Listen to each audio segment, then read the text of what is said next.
Pete, how are you? Good, how are you? Perfect.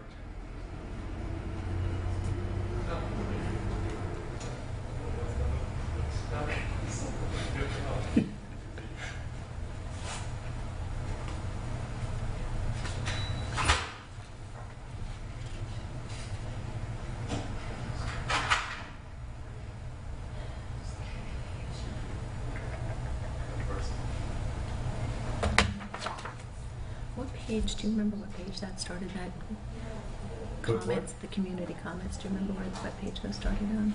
I don't know, but I was looking at it here on the, and then right after each one. Element 1, citizens input. Element 2, citizens input. So, okay. Got it.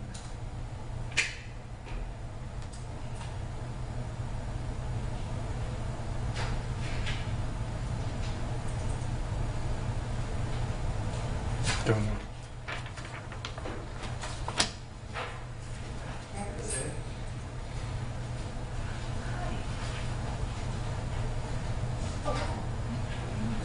I'm good. My homework folder. I'm here, and I think I remember everything. Then pay no mind to what's on your chair. Yeah, 529 pages. Yeah, I know, I went through everything this weekend, but, yeah. A traveling board member, how are you doing? I'm here for 2 months now. Excellent. How you been? Not bad. Hello, everyone. Hello. Counselor? Counselor. Love that. That's all I do is counsel. Who's the vice chair? Is Tom. Huh? It's your show today. My show? Time to go home. Just bang the gavel. It's Time to go home.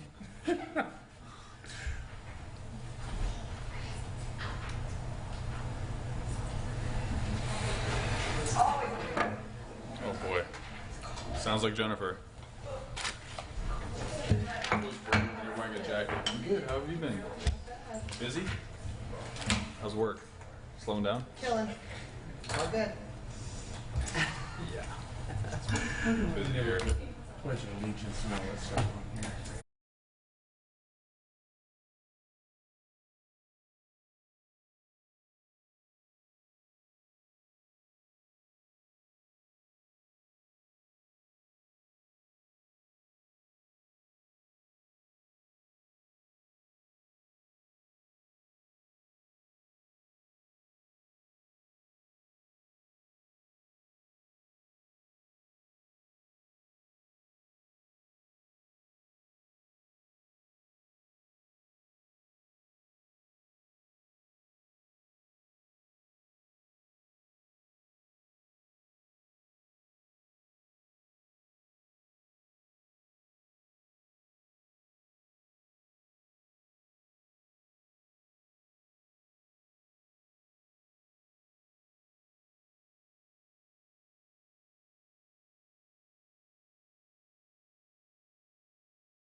On silence or turn them off, as I will do right now.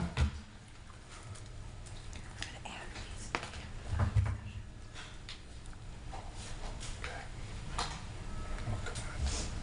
Right. When we do that. There.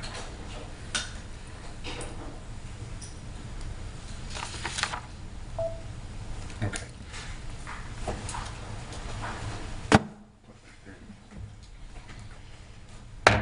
I'd like to call to order the planning board meeting of the city of St. Petersburg for Monday, August 21st, 2023. Would you please stand for the Pledge of Allegiance? I pledge allegiance to the flag of the United States of America and to the republic for which it stands, one nation, under God, indivisible, with liberty and justice for all.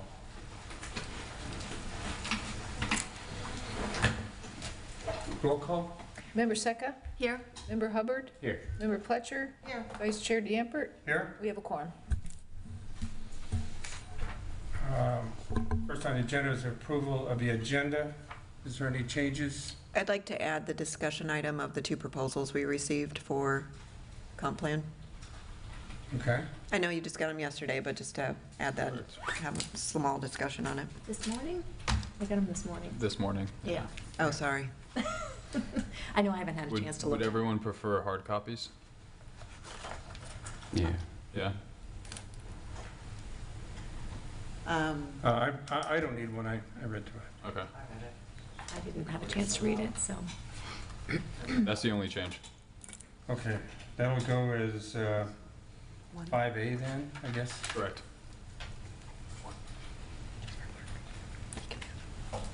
Oh, could I add an agenda item also?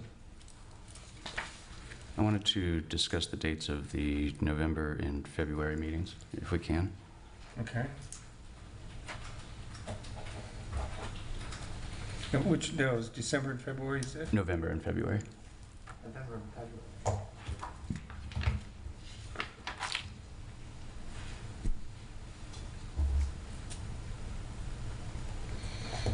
All right. Is there any other changes or additions? We need to, you have to vote. Now there would be a motion to approve with the changes, and then So moved. Second? Roll call? Member Hubbard? Yes. Member Pletcher? Yes. Member Secca? Yes. Member Dampert? Yes. Motion carries. First order is audience comments. If anybody does have any comments, they need to put in a card. Seeing no comments, moving on. Approval of minutes. I move to, does anybody have any changes to them? Yeah, changes or additions to the minutes from June 26th. 26th? That's right, we didn't have one last one. I move to approve the meeting minutes from June 26th. I'll second. Roll call? Member Secca? Yes. Member Hubbard? Yes. Member Pletcher? Yes. Vice Chair Dampert? Yes. Motion carries. We now need to adjourn the planning board and open the local planning agency. correct. And who has the action item on that? I believe we have consultants and we have some of the city planners here as well. There's to go through a presentation. If you want to call the action item, which is 4A, Ordinance 2023-10, Comprehensive Plan Evaluation and Appraisal Report Amendments. Okay, Perfect. all right. I'm a rookie. Thank you, Mr. Chair. Once again, it's a pleasure to be before you once again. My name is Philip DeMaria. I'm a certified planner with Kimley Horn, and with me today is Nicole Galasso, also with Kimley Horn. And today we're here to discuss the comprehensive plan and a series of year-based amendments that we've spoken about in the past, but actually present those to you today in totality. So briefly, just want to touch on the overall purpose. This is part of the EAR, the evaluation and appraisal, that's required as part of Florida statute once every 7 years. The city provided a letter to the state agency known as DEO, that's the Department of Economic Opportunity, and informed them that there would be changes occurring as part of an appraisal of the current comprehensive plan, the one that was adopted many years ago, in response to some changes in Florida statutes as well as changes in the countywide plan, all those kind of pieces parts, and that's what we're here in front of you today. I'd be remiss if I didn't mention and recognize that there's going to be a larger comprehensive planning effort that'll be occurring. You guys mentioned it briefly. This is not part of that. This was really just kind of a more housekeeping, ensuring that there was consistency and compliance with Florida statutes, as well as some larger quality of life pieces, but no substantial changes to the policies or the quote-unquote vision of the city. So I'll touch on timeline here in a few, and we'll cover the proposed revisions. We'll talk through just briefly the data inventory and analysis that had to occur to support some of these changes that we're talking about today. We'll do a more in-depth review of each element, and then we'll talk next steps. So just an overall timeline. We've been before you prior, but we started with this notice to proceed in about 2020. We've reviewed several times, and here we are in front of you today looking at changes to the overall comprehensive plan policies, as well as the mapping changes, all those elements and pieces based on some level of staff input, public input, and then professional expertise. As far as some of the items before you today, we're looking for a recommendation to Commission for transmittal. That transmittal will go to both Forward Pinellas as well as the Department of Economic Opportunity for their review. So there's several layers to this review process. I'm going to cover these overview of revisions, starting with reorganization and readability. So this was an initiative taken to improve the quality of life of the comprehensive plan. So there was additions to the definition section, as well as some consolidation of definitions that maybe were a little redundant. We removed some of the cross-references between those redundant goals, objectives, and policies that make up the bulk of the plan. So we were able to kind of skinny up in certain pieces where maybe language was repeated. We reorganized the future land use element for readability and ease of use and updated future land use map series. So a lot of the future land use element resulted or incorporated a lot of the community redevelopment district language. And so we looked for opportunities to maybe take pieces of it out and place it in another section where if you were doing business in the commercial redevelopment district, which we've renamed. But if you were doing area in that geography, you could flip directly to that section instead of wading through all of these policies to get to a relevant section. We've removed outdated references, once again, to that community redevelopment district that never occurred, that's now named the Special Planning Area. References to the Land Development Code and other public agencies that have either ceased to exist or maybe their names changed over time. And then we did a full review for grammar and narrative changes to ensure that readability was preserved. As far as statutory changes were concerned, there were quite a few things that have occurred over the last 10 years, and we've done a full review of those changes to the actual Florida statutes and the Community Planning Act, and that's Chapter 163, 3177 in Florida statutes that discusses exactly what needs to go into a comprehensive plan. We also looked at the Florida Statute 163, 3178, 2F, and that's some of the language that discusses risk of peril of flood, and that was a big change that the state of Florida went through a few years ago to ensure that protection of public property and public investment was maximized to ensure that communities weren't putting themselves at risk due to flooding, sea level rise, et cetera. We also recommended the inclusion of a private property statement of rights. This was a more recent change. You may have heard of this or may have read about this, but the state of Florida now requires a separate element to be placed into local government comprehensive plans that states this exact language and just realizes that private property owners have rights associated with their private property, and that's recognized in a comprehensive plan now. These are some of the resiliency changes that impacted elements such as transportation, infrastructure, and coastal and conservation elements. And we've included policies to guide those public and private investments to address sea level rise and storm events. Those include developer guidelines to meet the statutory requirements, inclusion or recognition of a stormwater drainage manual, a watershed management master plan, and then identification of infrastructure investments in coastal high hazard areas. Another large piece of this update and the analysis that went into it was looking through that countywide plan that I mentioned earlier. So Pinellas, Forward Pinellas has countywide rules and a countywide plan, and essentially they require all local governments to adhere to the elements within their countywide plan. So we did a full review of their plan. We actually sent the comprehensive plan to them and said, hey, if there's anything in here that you see that maybe you're a little concerned about, let us know. And we took that analysis and our own analysis, and we made a few changes. So the incorporation of Vision Zero, some of the countywide rules and requirements as it relates to umbrella future land use designations, et cetera, was folded in.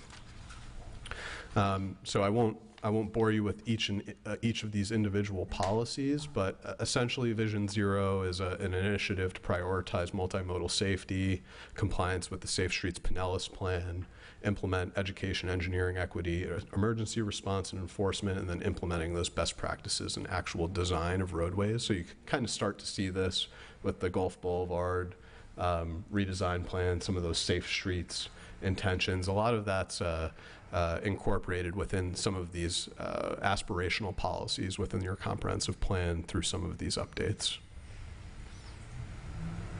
The county-wide requirements, these are subjects that maybe the current comprehensive plan didn't recognize, and we're much more explicit now in terms of our consistency with those county-wide plan requirements.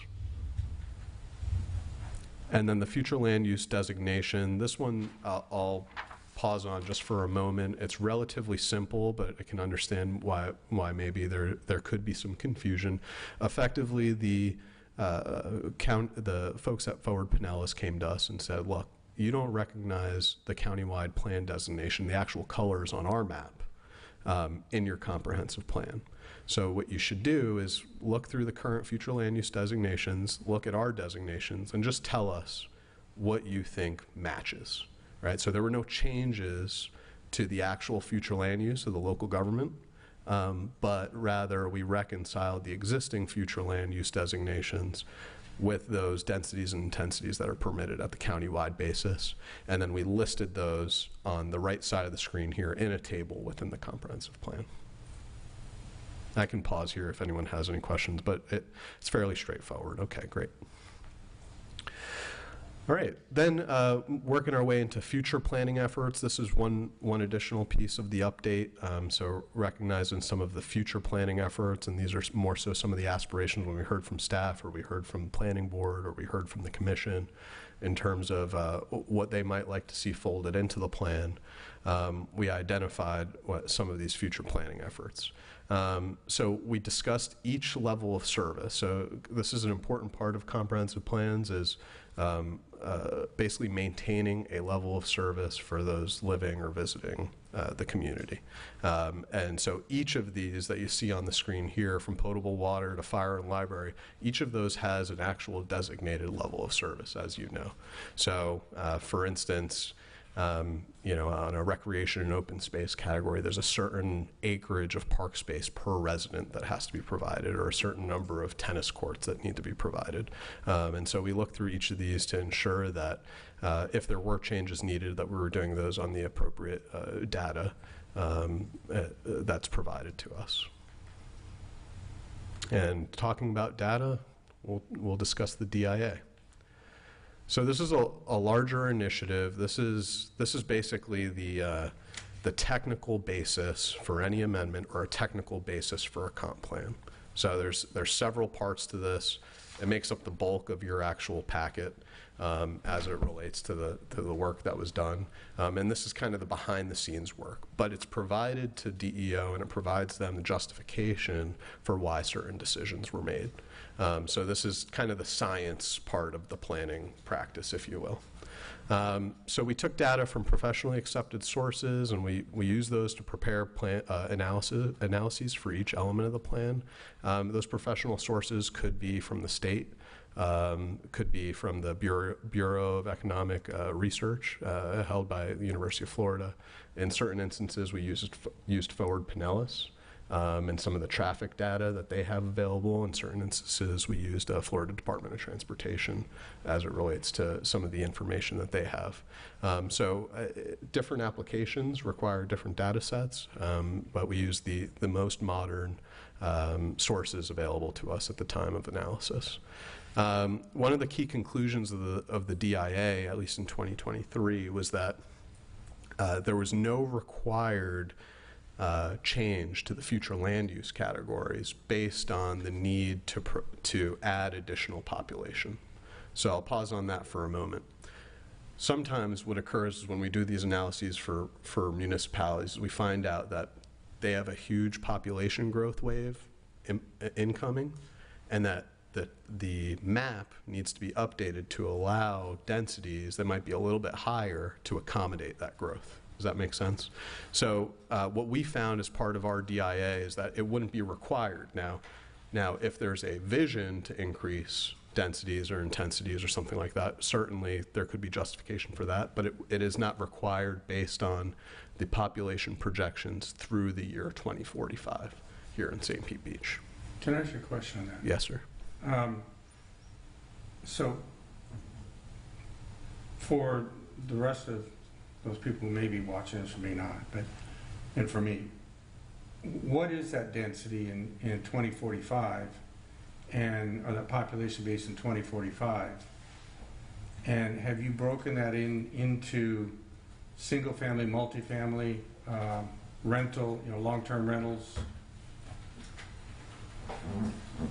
It's an excellent question.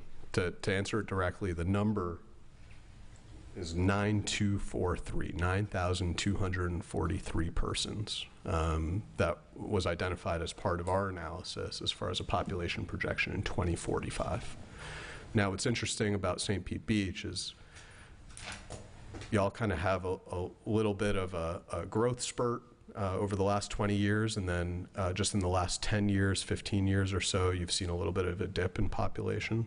And to your point, I'm sure maybe this is where you're heading, sir, is that some of the what I'll say transient population, whether it be hotels or multifamily or something like that, may have resulted in a reduction in population over time.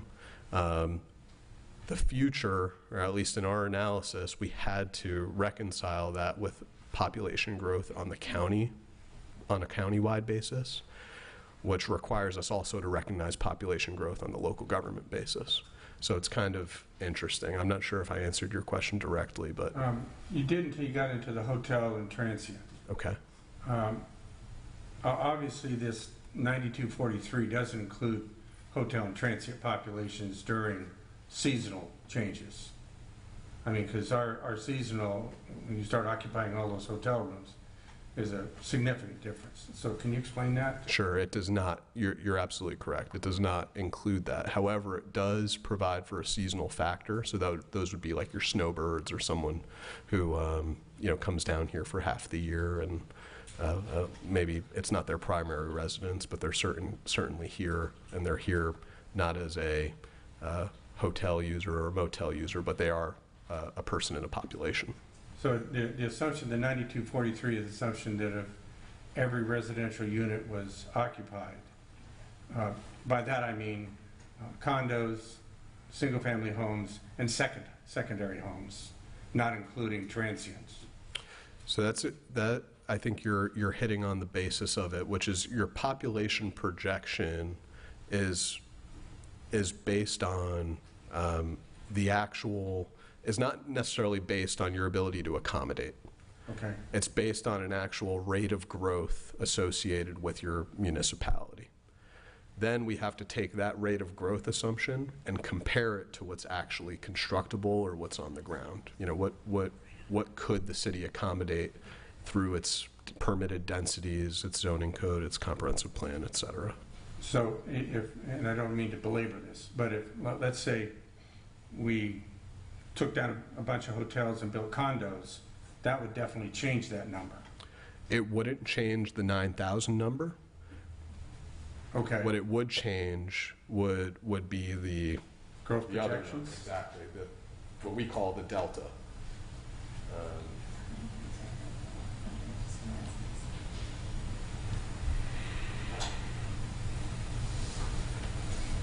So currently, to answer, I guess, maybe we'll dive into this a little bit further, but the development potential identified in St. Pete Beach is about a little over 3,500 units.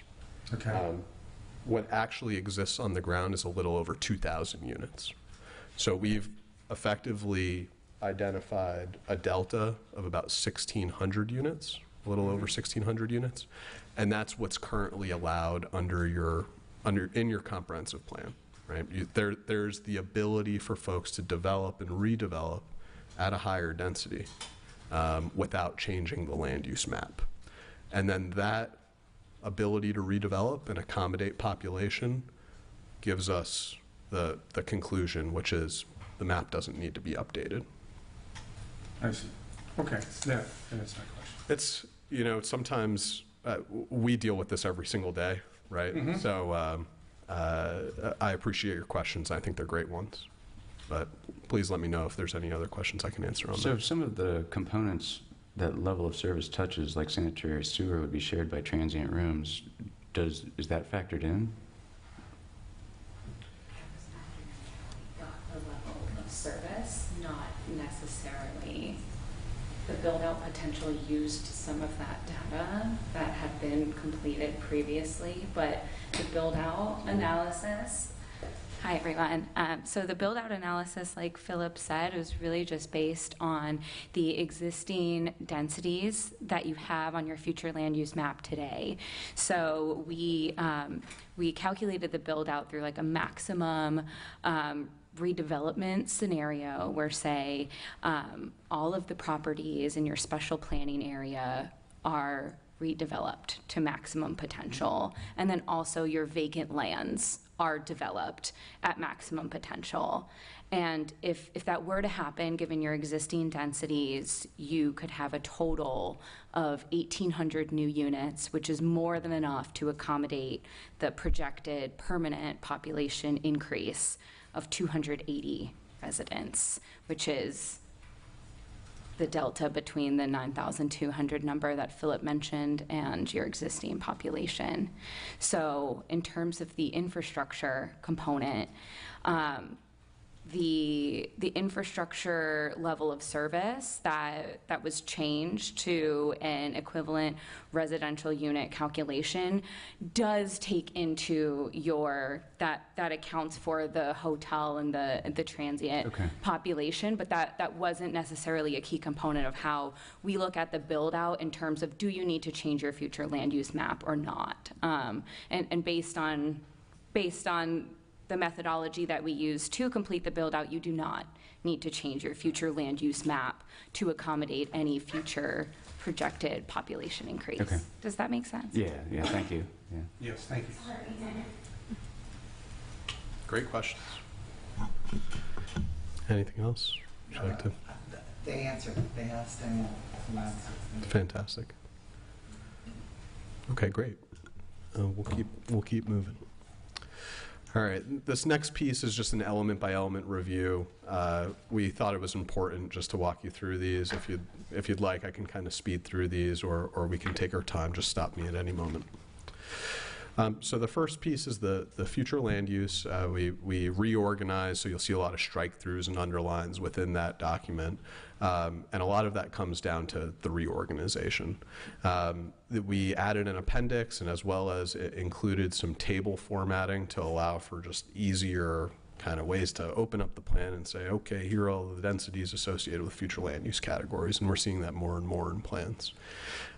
You'll see the Special Planning Area 1 as well as Special Planning Area 8th Avenue. Those are two quote-unquote new districts, but they're just renaming the CRD districts, the community redevelopment districts that existed. The character districts that are included in the plan, those are all maintained. We discussed briefly earlier the umbrella future land use categories, and that's discussing the countywide plan categories. So those are now included. And then we provided for a slew of map updates for consistency with the countywide plan, and also just to modernize the look and feel of each of those maps as you walk through the document.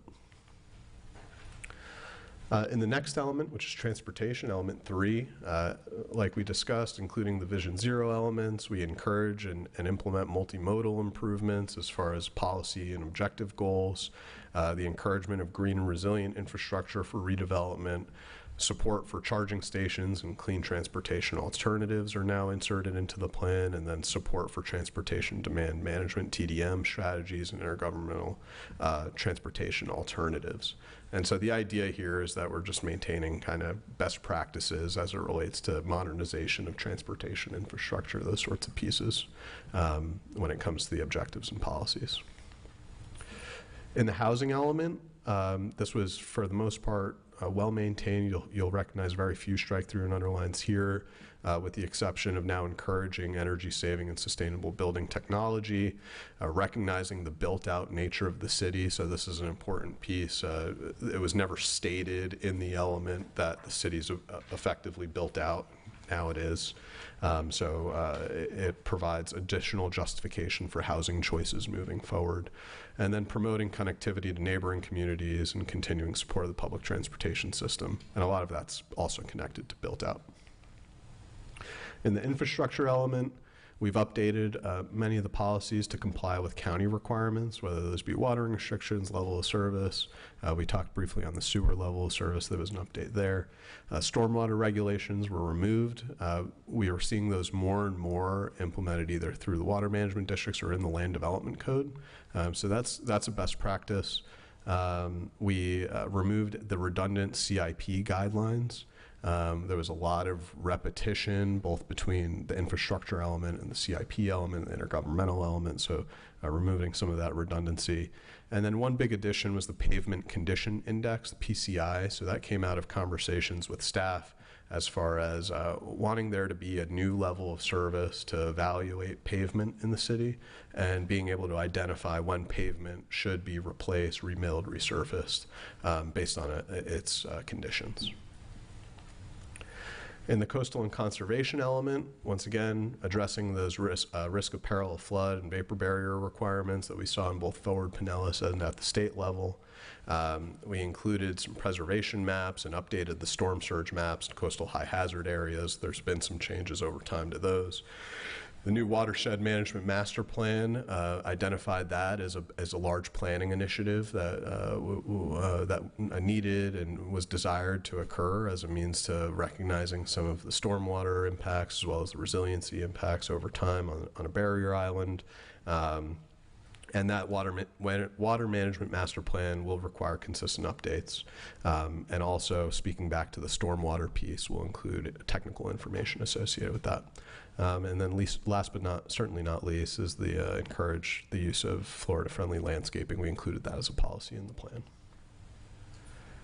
Recreation open space, y'all had a great one. And when it's not broke, you shouldn't fix it. But there were some updates to the level of service standard to include pickleball courts instead of just tennis courts. So now you'll see an umbrella category as racket sports. There's a reference to potentially investing in a new recreation and open space connectivity master plan. So thinking about a future planning initiative once again. And then a recommendation to update level of service as part of the master plan. And that's just kind of best practices. Capital improvement element, once again, this was largely maintained. There weren't too many issues associated with this one.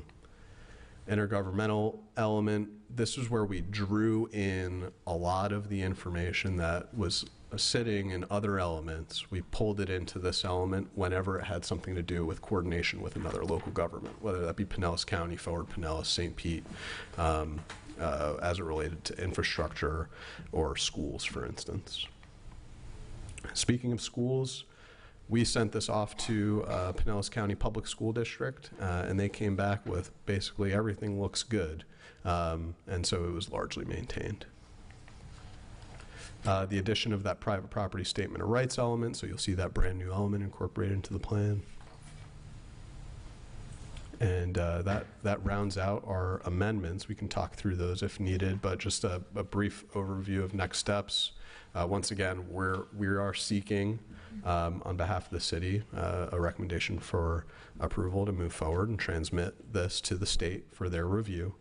from the commission. We'll have a public hearing with the commission for their review and their recommendation of transmittal.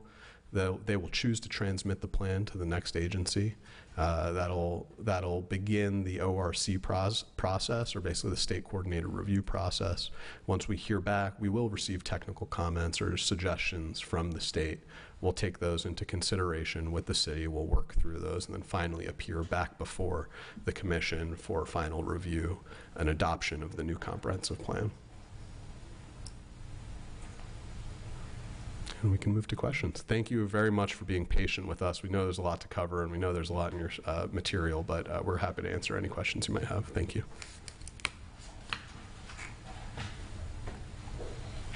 Is there any questions?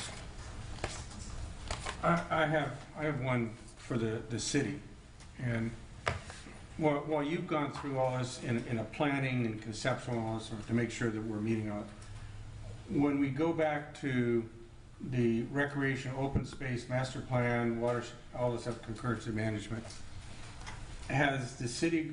will the city be going through this, or has the city gone to this to see if we are where we need to be in physical plant on the ground today, and what we need to do to come into that as far as capital expenditures to make that happen, if any? Well, each department, we've been working on this for 2 years, so it was really looking at each section that involves each department. And so master plan for parks has been on my list since I've been here. And we have got many examples out there. We've had different communities send us stuff. So we've slowly been on it, but that is an ultimate goal. I know I can speak personally for that. We, I think, have adjusted some of our transportation stuff, I think was a huge one, some things with Public Works. So yeah, it was working through these all and like going, oh, wait, we're not on track with all this. So Okay. we have, and because we've at multiple meetings and lengthy, and going by each section, and then we've brought to this board each section, at a time. For example, the pickleball part, we have to address pickleball. That's not even mentioned, and wasn't, 20 years ago, because it wasn't around, or maybe it was 20 years ago, just starting, but that's a huge part. So, yeah, I think we have. I think we'll try to tighten up. I mean, that's really what this exercise was about. There was a lot of wording that didn't apply. What used to be called 10 years ago isn't necessarily how it's referred to today. So there was a lot of those small verbiage tweaks I think we did too. And further into the packet, I think that there was like a bunch of those charts that are actually showing that level of service today, what the recommended level of service is, and what that difference is. So that is actually, from my perspective, I feel like that was addressed and that information or details in there. In the data inventory and Yeah. analysis, it was, which is, as Philip said, what the DEO used it is to make sure that you didn't need any updates to your level of service requirement, and based on that projected population through 2045, the city is actually in a surplus and providing all of its recreational facilities. So you're in a surplus today, and even with that projected population, even if you don't add any new facilities, you would still be meeting your level of service requirement. And well, that's really, I knew that, I just wanted to bring it up, because when you go to your public hearings, I think that's going to be one of the important things to show. You can go through all this dialogue, but to show, okay, this is what's required, and here we are today.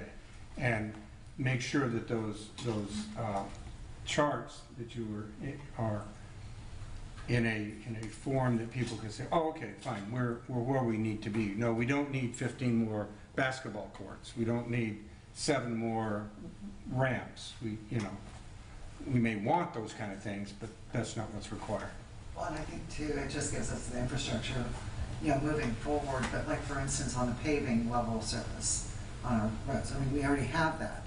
Yeah. We keep raising the bar at every budgetary meeting, to improve that level of service to be in compliance with, I think, what we're identifying as a priority.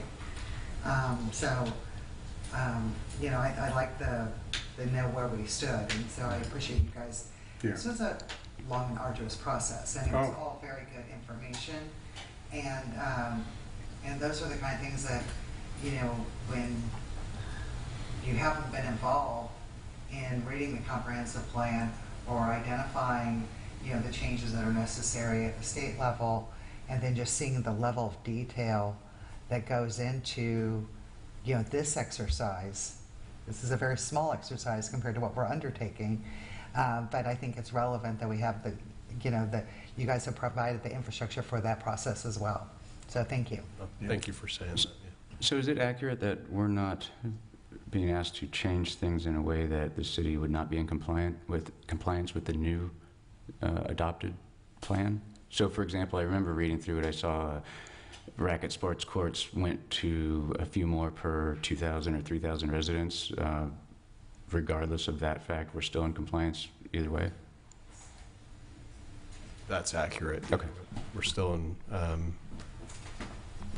that's correct. None of the changes have resulted in an impact to the level of service or have put you at a deficiency. Okay. Yeah, we went back and forth about the pickleball, and we just called it racket sports, and accounted for the number of courts we have, whether it's for tennis, 'cause we got blended courts with blended lines, so it could be played either way. So we felt the best way to address that was to just put it as a racket sport. Okay. So, many discussions on just it's that. It's been a hot topic. Oh my goodness, chart. Yeah, and I'll just mention too, you know, it's been a pleasure being able to work with you all and your staff. It's been great to perform this sort of diagnostic and this kind of quality of life check associated with the comprehensive plan. It means a lot to the community. We recognize that. And so this was a great exercise, so thank you. Thank you.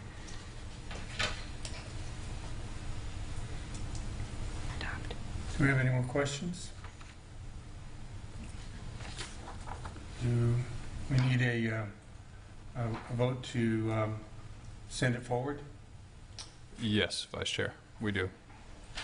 Oh. So you would recommend to the City Commission to transmit it to the Department of Economic Opportunity? I'll move to recommend, so am I actually moving to recommend that or recommend Moving. the ordinance? Mission. Which one am I supposed to actually, You're recommending the transmittal. So unless there's any changes or comments or questions you guys wanted to tweak, then essentially what you're doing is recommending the evaluation and appraisal report that was presented to you today to the City Commission so that it can then transmit it to Department of Economic Opportunity. I know. there it is, It's a okay. mouthful. Okay, I will make a motion for us to recommend to the City Commission the transmittal of the comprehensive plan evaluation and a appraisal report amendments to the Florida Department of Economic Opportunity as provided in Ordinance 2023-10. I found it finally. We have a second?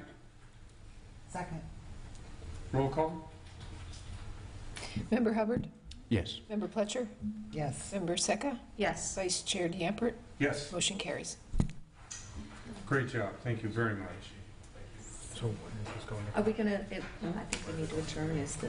Yeah. agency now. That's all we have is action plans for the planning agency. Now I have to scroll up to the agenda. Huh? Yes, that is it for action items. Okay. We have a few discussion items. This time we'll adjourn as the planning agency and go back into our regular meeting. And discussion items?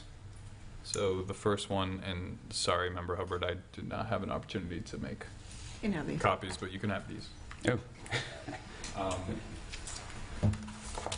So as you know, there was a discussion at the City Commission. We can recess and make copies if you all would prefer that. Hard copies. Oh, I printed off. I have it, okay. So there was a discussion at the City Commission to send out a solicitation to hire a consultant to go through our comprehensive plan. It's going to be a very rigorous process. Not similar to what Kimley Horn did. Kimley Horn was just looking for compliance and state. This is going to be more of a comprehensive review since it really hasn't been reviewed this way in quite some time. The last version we had was part of settlement and litigation. It wasn't really something that we adopted. It was more something that we had to do. So what you have in front of you, we sent out an RFLI, request for letters of interest and qualification.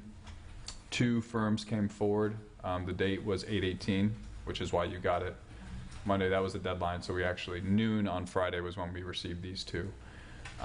And we were told that, we told them that we would be bringing it by you first, and then eventually the city commission to make a decision, and then negotiations would start, and we'd get them under contract and begin the process.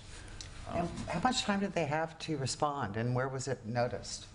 It was noticed in the newspaper, Bonfire, which is a software that most contractors use, posted on the city's website, and that's, I believe it. I just It think was it's 30 days, relevant I that think. there was only 2.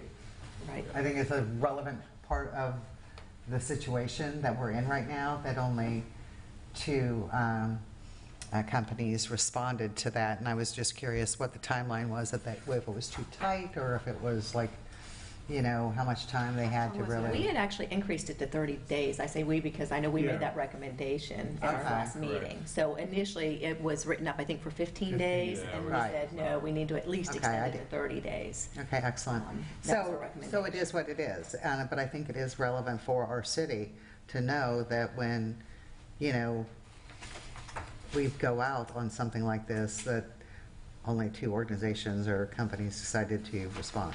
Well, and what's even more relevant is why Kimberly Horn, who's been so involved in this city and has been into this, didn't make a proposal.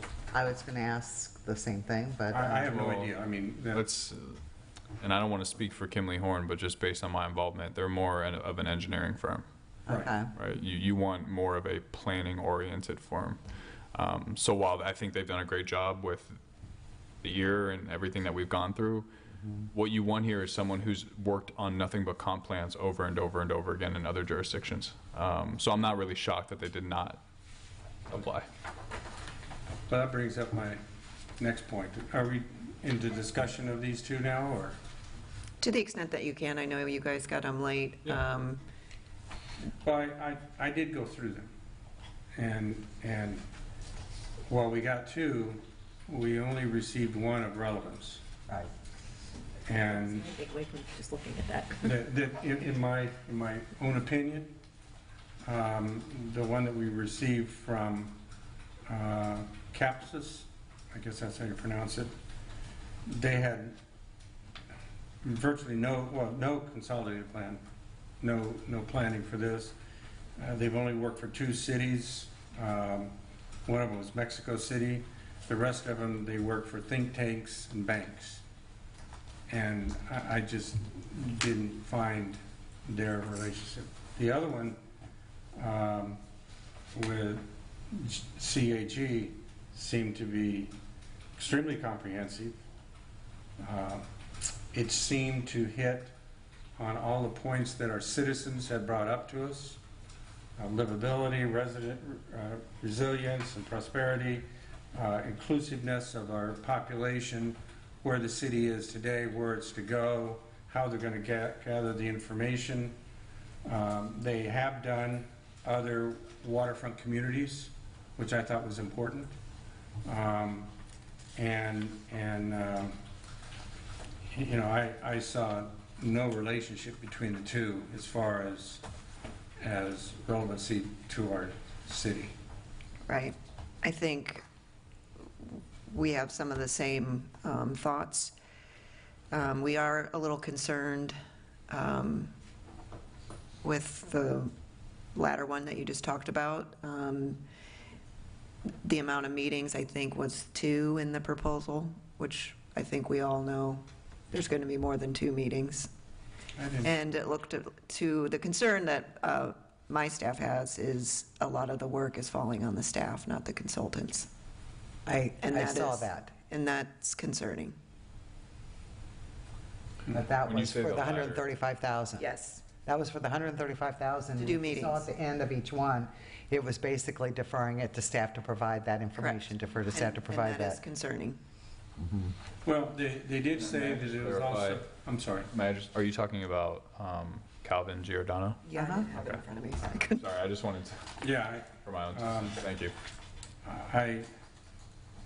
I saw that they obviously have the staff, or at least they purport to have the staff to do this.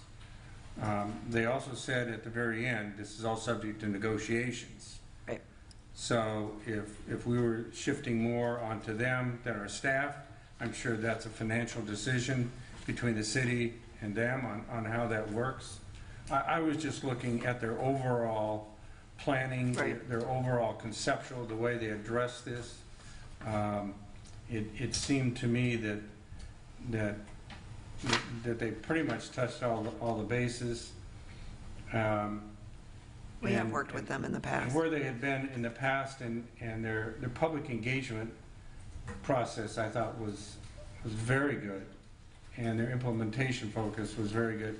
But the other thing I liked about them is they had actually been involved in boots on the street, not just writing the plan, but implementing the plan and getting it to fruition and into our city, as far as possibly assisting our staff in the different zoning and planning and permitting issues that they're going to bring up in this to implement that. So I thought that, in my own opinion, just one person sitting here, it seems to me, while I recognize that they did shift some to the staff, I think that we have to recognize we do not have the staff to do that. And You're looking at them. yeah, I know. Anyways, and it's a financial decision. We have to be willing to pay the price for having a small staff. We can go out and hire a large staff, and have 45 people on our planning and building department, and do this. But that's not where we are, and that's not who we are. We're a small city, and we're a small city writing a big plan, is what it amounts to. Right. And we have to be prepared to write the check so that it's right the first time. Agreed. I agree. Do we know if CGA has any other business before the city? Yes, they have worked with us before. Nothing active now? No. No. How long ago, do you think? Okay. Is it possible in our review, if we request, can staff get a copy of the Oldsmar comprehensive land use plan?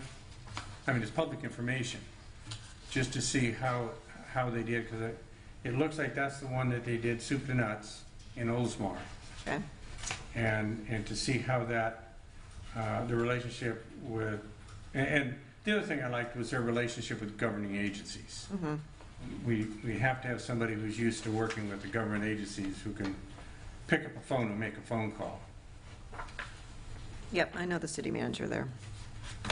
That's just my recommendation.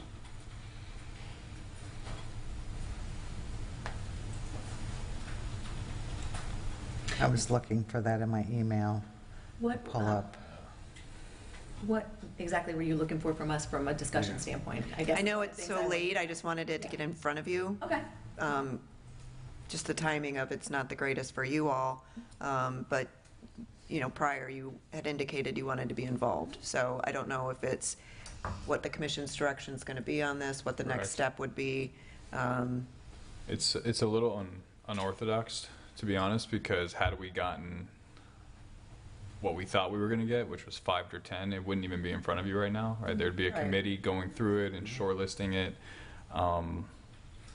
I personally, I've always been of the opinion that options are better than not options, and I don't feel like we have options right here.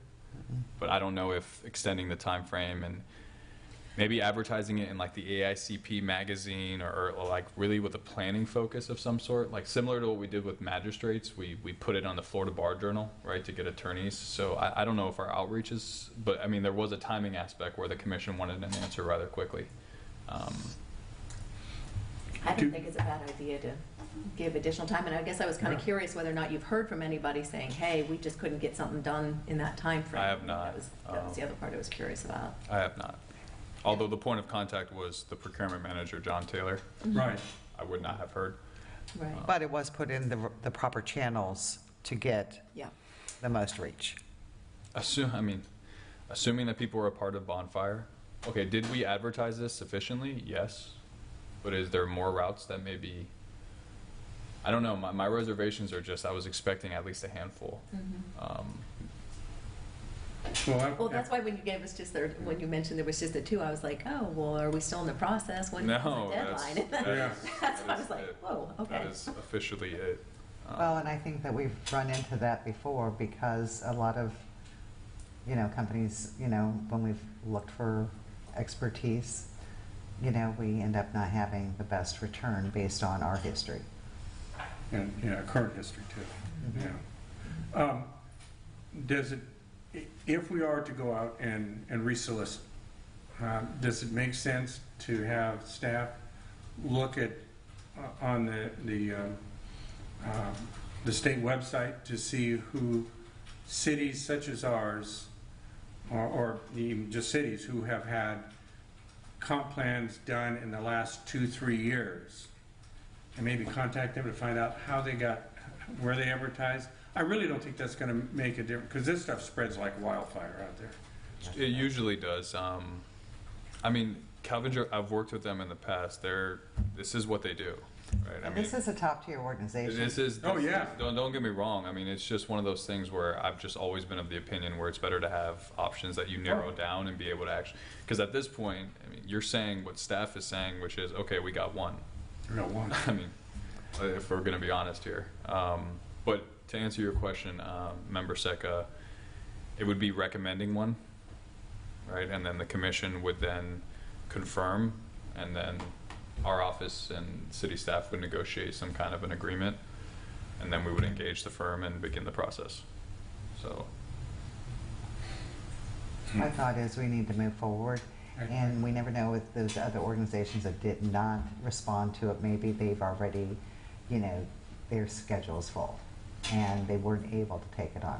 We'll just assume that for fun, and be grateful, and we'll be grateful that we did get a response. So. It is true. Does anyone want to make a recommendation then? I do. Okay. I would like to make a recommendation to the commission to approve. To negotiate. To negotiate a contract with, where is I don't have my form. Calvin Giordano. And associates. Them. But in that process, also negotiate additional support and engagement to minimize the staff's time and resources. Yeah. I'll second it. Any discussion? Roll call? Member Pletcher? Yes. Member Secca? Yes. Member Hubbard? No. Vice Chair Dampert? Yes. Motion carries 3-1. Okay. The last discussion item is, you had a question on the November and February meeting dates. Yes, the November date falls on the week of Thanksgiving. I can make it either way, but I thought some of the members of the board may have family in town, might want to change that date, perhaps bump it to the Monday after Thanksgiving. So I just wanted to throw that out there in case it was of interest to anyone else. So right now it's the Monday before Thanksgiving? November 20th. Correct. That's interesting. Or November 13th. Yeah, we should do 13th. I don't think the Monday before or the Monday after is probably solving too many problems. Yeah, Monday after is too close to the weekend. People might be extending their weekend. Would chambers be available on November 13th, or that's something you would have to take a look at? November 13th has the 2 magistrate meetings in here at 10 and 1.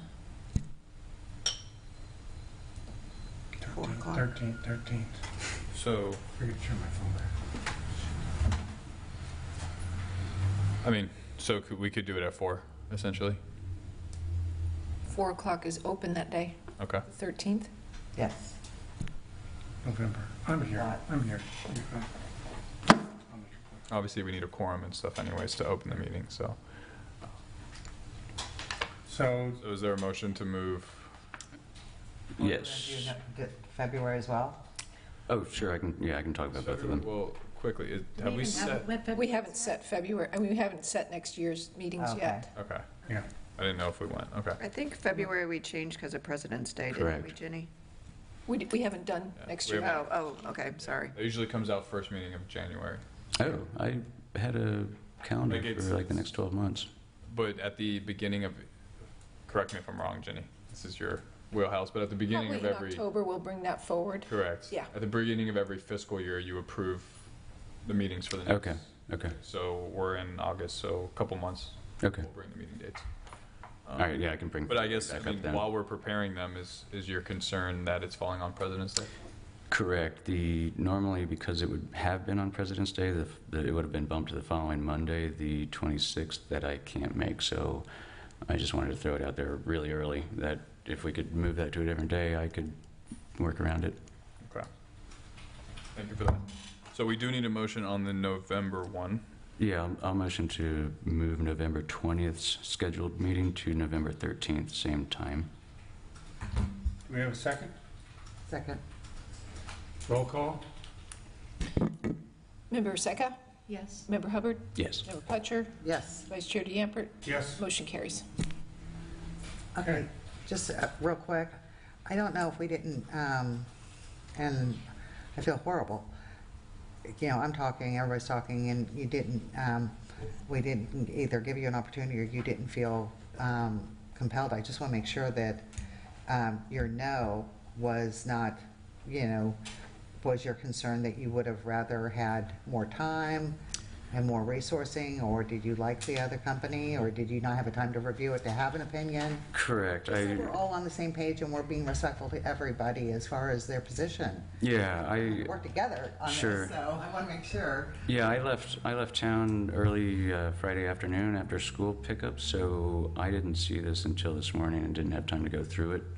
So I basically can't make an educated decision at this point. I just want to make sure.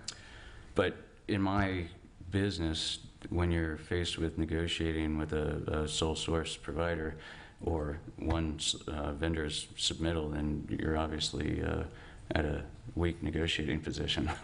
So on the surface, I would worry about having a single vendor having submit a bid and would normally want to see if we could get more bids in some way, but I obviously understand the commission's motivation to move quickly. So I'm conflicted on how to proceed, but I don't like having one vendor.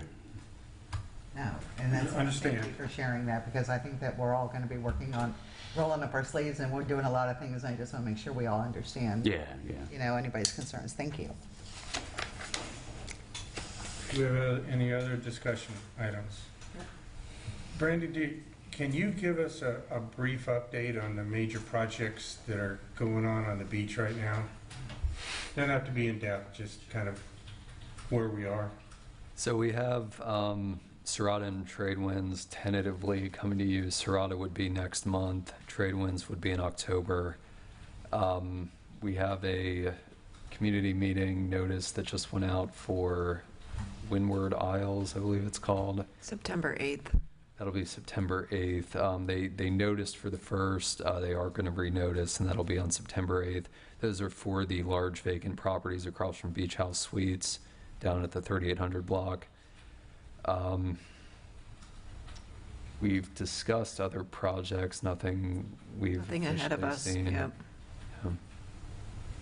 Okay. Is something going, just out of curiosity, is something going in on? No.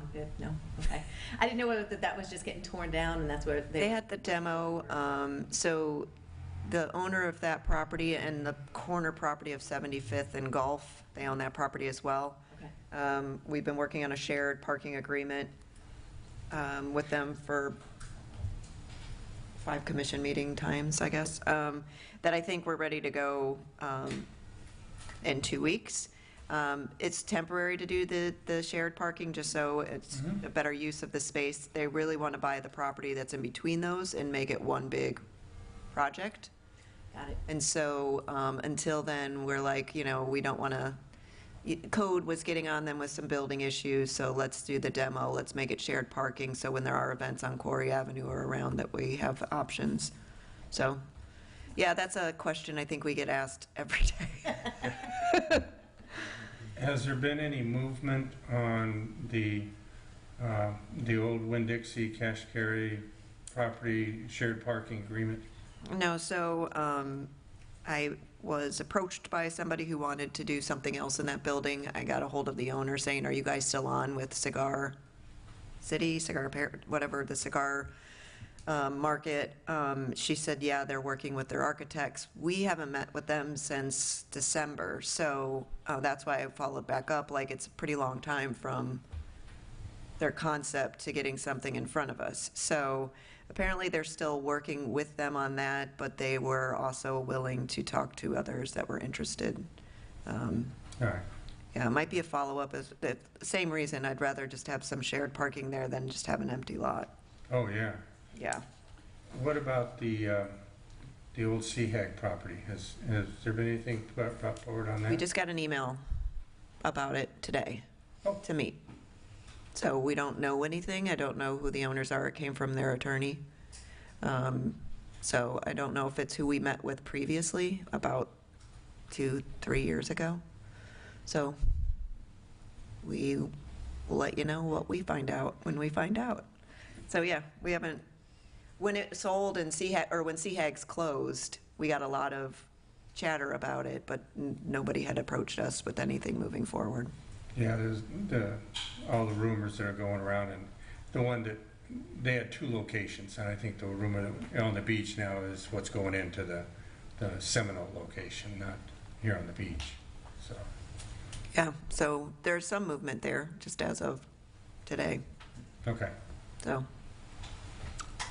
Any other comments? Mr. McConnell, is there any update on SB 250? The only update is it's effective. Okay. No one's challenged it or anything like that? No, Okay. not that I heard of. I gave a brief presentation to you all and at the City Commission. To date, I've been working with Brandon. No city attorney really knows how to handle it. Like I told you, we're in a better position than most cities because we haven't adopted anything. But it's something to keep in mind. And when you look at the Calvin Giordano timeline, in my opinion, there's a reason why it's not finalized until after October 2024. But yeah. Okay. Just so you know, if I do get updates, then I'll just kindly add it as a discussion item to keep you all in the loop. Okay. Okay. Any other comments? And therefore, I adjourn the meeting.